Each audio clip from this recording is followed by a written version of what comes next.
Hey, what's up? Amelia here. Let's see what's making news. It's back to business for US President Donald Trump.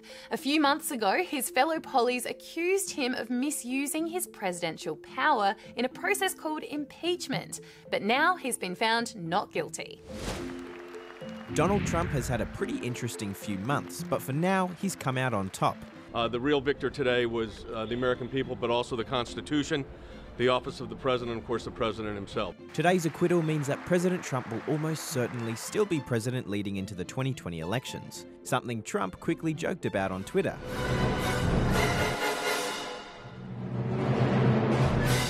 You might remember that President Trump was impeached back in December, accused of abusing his power.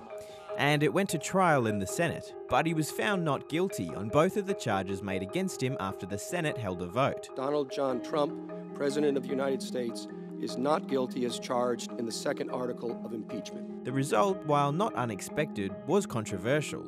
A Republican senator voted to remove the president, even though they're from the same party. The president's purpose was personal and political. Accordingly, the president is guilty of an appalling abuse of public trust. Nobody quite knows what this result will mean for the US elections in November or if it'll help the Democratic Party win more votes. But we do know that the 2020 election race is already heating up. Astronaut Christina Cook is about to enter the record books. She's on her way home from the International Space Station after a whopping 328 days. That's the longest single space flight by a woman. But before Cook and two of her fellow crew members set off for Earth, all of the astronauts shared one big group space hug, which is like a regular hug, just, floating. Look out if you're on the East Coast, you're set for some serious rain this weekend. And some of the wild weather's already started. In some areas, there are flood warnings in place. Unfortunately, it's also forced Cricket Australia to cancel this weekend's bushfire relief cricket match in Sydney. Now, if like me, you've ever thought, I've got incredible and unique dance moves, well, you might be half right. Scientists in Finland have worked out that computers can identify us by how we get down on the dance floor. Whether it's just a little groove, a whip and a nae-nae, or whatever this is, no one dances quite like you. In fact, it doesn't even matter what genre you bop it along to. Your moves are like your fingerprint.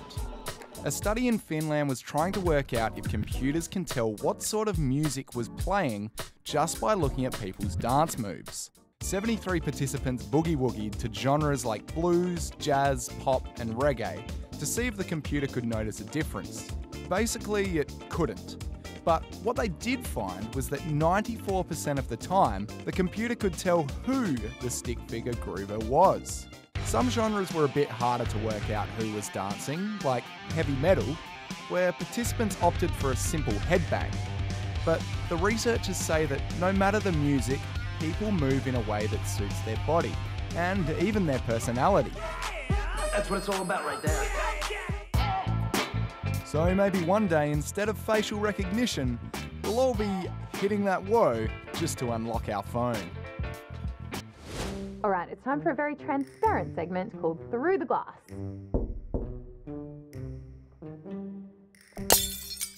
Through the glass.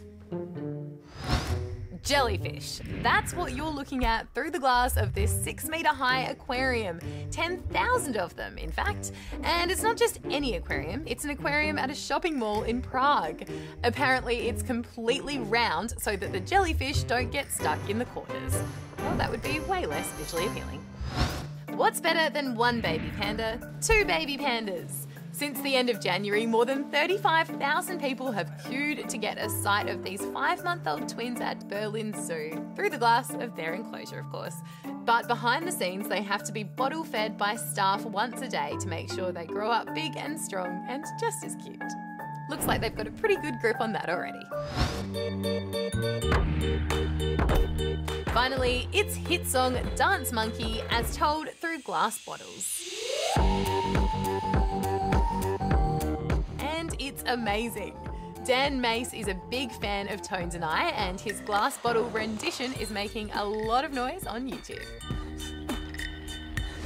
Well, that's all the news for now, but make sure you hit that subscribe button down there so you never miss out on seeing an episode of BTN Newsbreak. If you like this video, you can also give us a thumbs up. We really appreciate it.